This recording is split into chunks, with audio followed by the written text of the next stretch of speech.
Now this is pretty much a metaphor for what it's like to rent out your home. These type of things just happen, and yeah, I'm going to show you how to fix this. Now the first step here is going to be to remove the casings. I'm going to be replacing them with new casings. To remove the casings here, I'm just cutting the caulking and using a pry bar to pry those off. The next thing you want to do here is try to remove any of the damaged wood.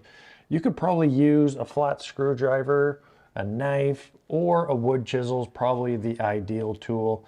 It doesn't have to be a super fancy one. If you need wood chisels, you don't have any in your life and you want them in your life, I'll put an Amazon link in the description for a cheap set that I purchased.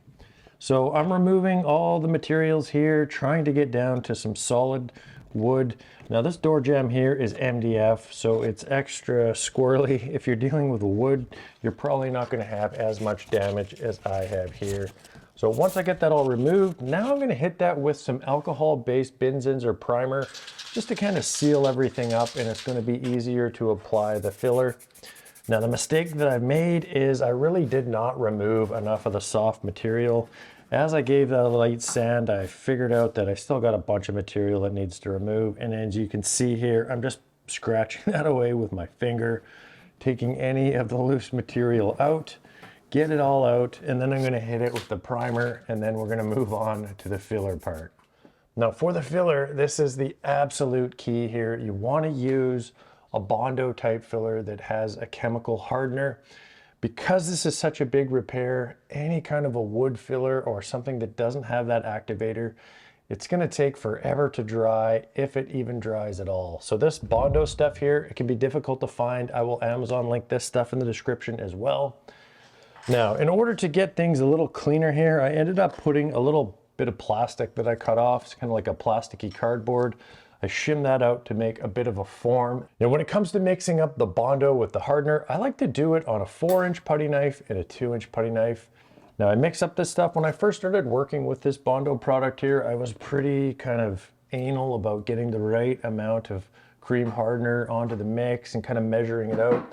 The reality is, as I've used this stuff more, put some of the Bondo on there, throw a bit of cream hardener on there, make sure that the color is changing to kind of a greenish blue here, and that's going to be fine. You want to mix that so the color is pretty consistent, and then you want to get to your business. You don't have a lot of time. It's about, I would say after about 2 minutes, this stuff starts to set up and it's going to be very difficult to work with.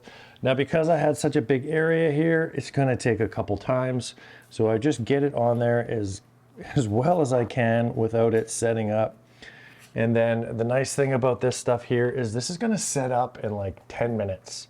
And there's going to be like an ideal sweet spot from about 10 to kind of like 25 minutes where you're going to be able to get in there. You can take a knife, you can shave it off, or you could even scrape it off with this. It's not going to be fully hardened, but you can just kind of profile it and get it cleaned up. I'm scraping it off. I'm going to hit it with another coat. And again, this is a pretty extreme repair here, so it's probably going to take a third coat. The worst thing you can do with this stuff here is get it all mixed up and then overwork it, and yeah, you end up with all kinds of bad ridges.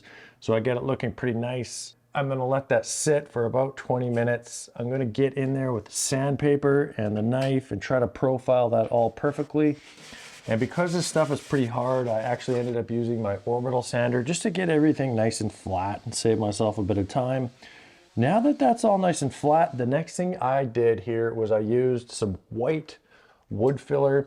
You could use the Bondo again, but the wood filler is a little more forgiving. And because you're only doing little surface fills, this is actually going to dry very quickly as well, kind of in that 10 to 15 minute range. Little tip here with the wood filler. If you just take your 4-inch knife, run it under some water, kind of shake it off a bit, put the wood filler on, just kind of mix it up a little bit. It just makes it a little smoother and a little creamier, and it'll just blend together a little nicer. So that's what I did here. I let that dry. I hit it with some hand sandpaper, just make sure everything is looking pretty nice. And then I go back to the Benzene primer. I did a couple coats, and let's just be honest here. Now, in order to get this looking like almost back to just perfect factory, you might have to go back and forth with the primer and a little bit of the wetted wood filler. I know I did a couple little rounds here just to make this look nice for the video. If you just do one round, it's probably going to be fine enough, but I'm like that. And hey, if you want to see the best way to trim out one of these doors, go ahead and check out this video right over here. The putty knife is lost. It may never be found. Oh, I'm old and I'm out of breath, and I found a putty knife. I'm not even sure if this is the one I used. And now when I go upstairs quickly, I run out of breath. And I'm old.